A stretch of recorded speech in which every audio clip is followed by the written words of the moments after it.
Kinagat at kinamot ako ng pusang ito. Ayan. Kaya nagpatusok ako sa anti-rabies vaccine, and then tusok 2, and then tusok 3, and then tusok 4, anti-tetanus to, tapos tusok number 5. Sabi ng ER doctor, kailangan ko talaga magpa-vaccine kasi stray cat to, feral cat na mas delikado. Kasi nung time na kinagat ako or kinamot, parang gumanon siya, syempre, and then, ayun, na-transfer malamang yung saliva niya dun sa sugat ko.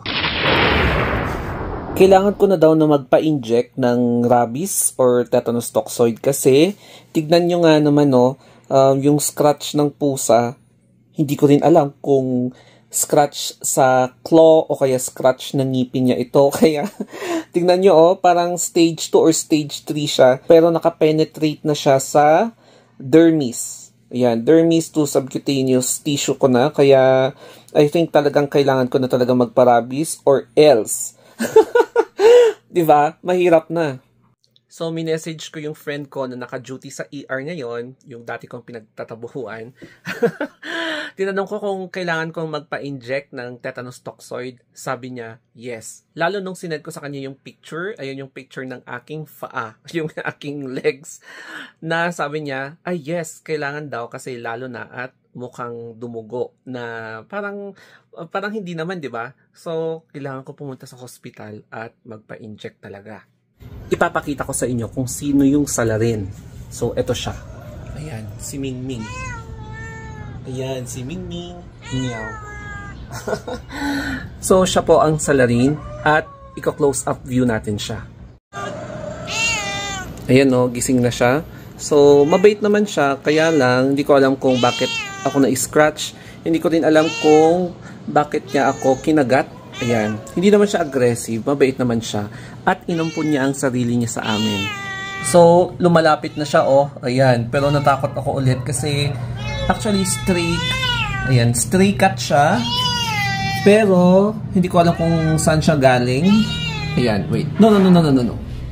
Baka ma-scratch mo ako ulit mamaya. Ayan. So, bye-bye, Mingming.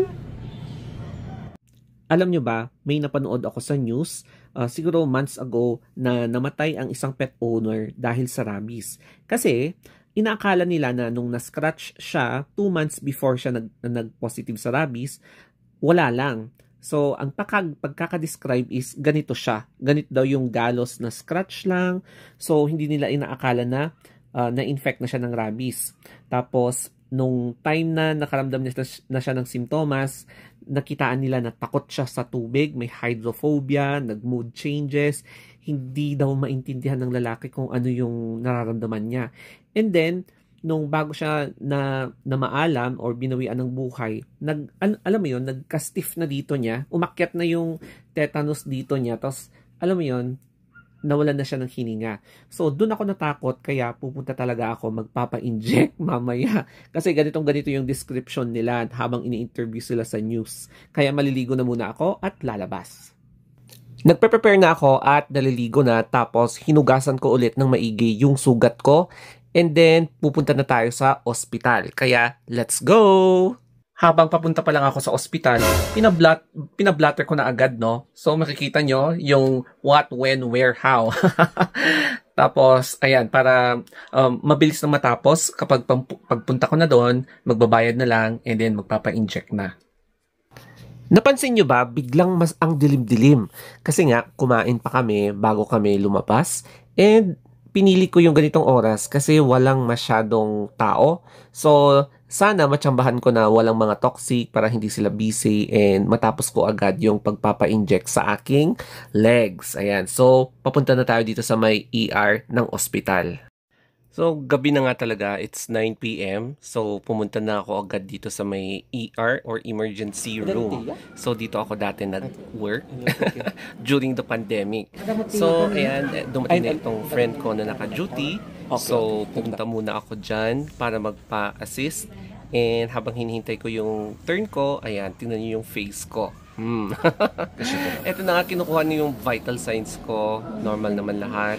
And then, after nito, nakapila na ako para magpa-consult.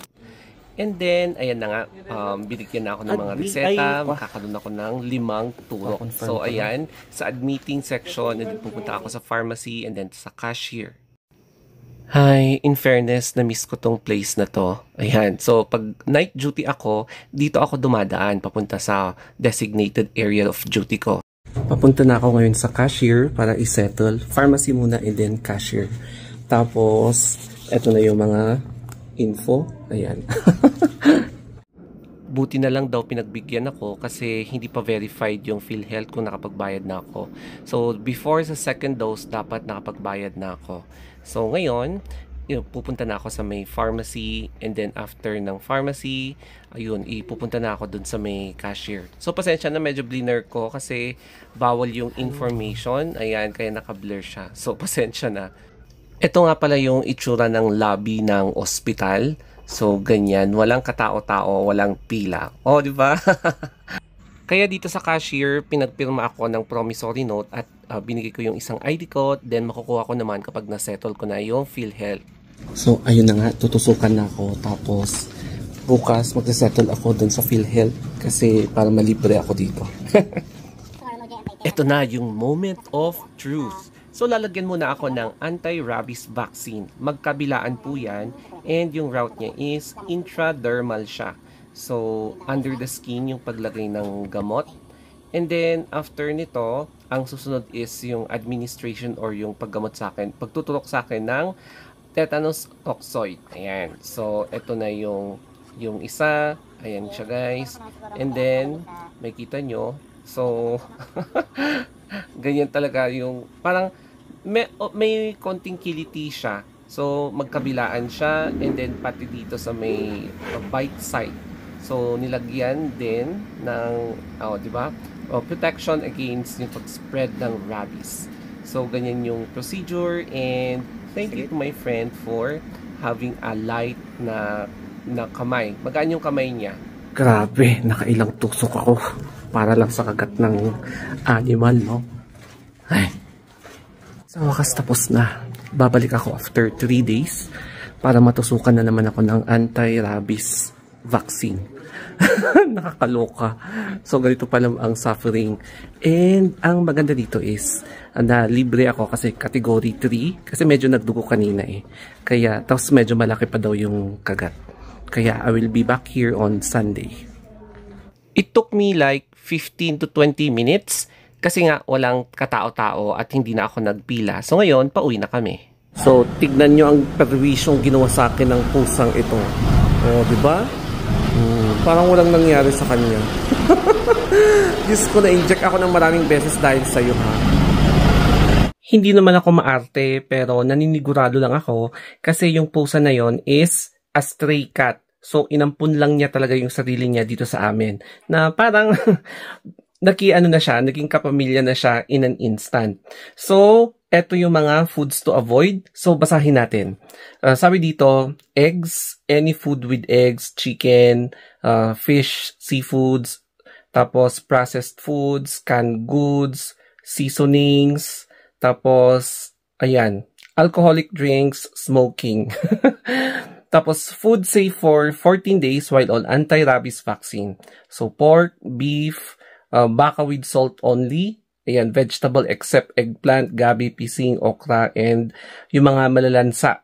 Tapos, observe the animal for the following 14 days. So, if the animal becomes wild, runs wild, drooling of saliva, bites any moving or non-moving objects, do not eat or drink, mga ganun daw yung behavior ng animal.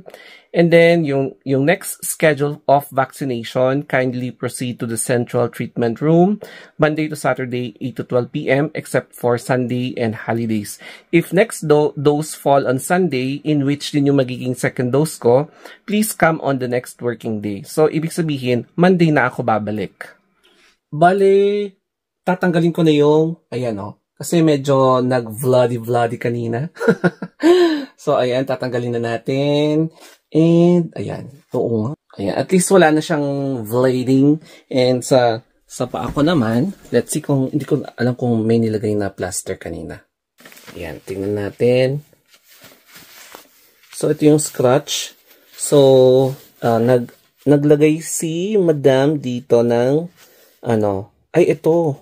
So, ayan. So, natanggal na. So, ayan dito. Ayan. Kaya, I am now fully vaccinated. Meron pa akong 2 dose after 3 days. Pero Sunday yun eh. Kaya, I'm not sure kung naka-duty yung kasama ko kanina. Baka siya din rin ang magtuturok sa akin. Good morning. Ito na ngayon yung sugat. Ayan, ganyan siya. Tapos ito yung site na tinurukan kagabi. So, ganyan siya. Mas namumula na siya ngayon. And hindi na katulad kahapon na medyo mahapde. Ngayon naalis na yung hapdi niya. Mamaya naman, pupunta ako sa PhilHealth para isettle ko yung kailangan kong isettle para ma-fully na sila yung mag-shoulder ng mga bayad ko sa anti-rabies vaccine tsaka yung tetanus toxoid. Pati pala sa ER fee, nalibre din sa akin yung ER fee. Tapos, ang binayaran ko lang is yung PRN medication or yung pang-pain medication lang. So, kumuha ako ng pang 7 days. Base yan sa reseta, syempre. So, I hope na may natutunan kayo dito sa video, especially having basic knowledge or kaunting kaalaman kapag nakagat kayo ng mga animals. So, kapag may PhilHealth kayo and kapag category 3 yung bite, ayun, malaki yung chance talaga na free of charge siya. Pero, asikasuhin nyo muna yung PhilHealth nyo para talagang fully paid ng PhilHealth yung mga gastusin nyo sa hospital. And that's all guys. Thank you and have a wonderful day.